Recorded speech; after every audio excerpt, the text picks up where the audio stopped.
taku. Taku is mean cook rice. And in this case, they will use the word taku or takimasu to when you cook the rice.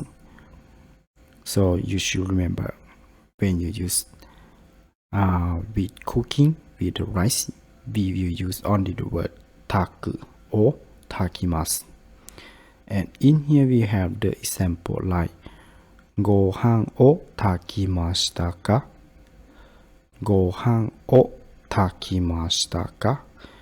Which means, did you cook the rice? Gohan is mean the rice, and takimashita ka is from the taku. But in here is the past tense, so we say takimashita ka.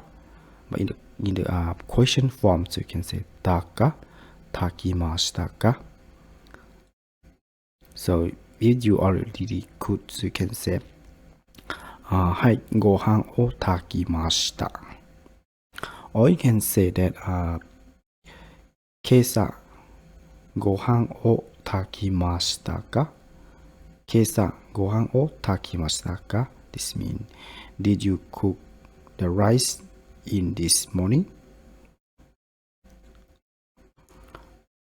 Or you can say これは、ご飯を炊く器具です。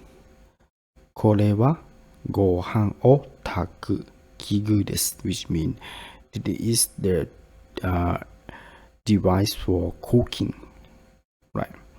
It is the device for cooking. That means you use that device to cook. So you can say like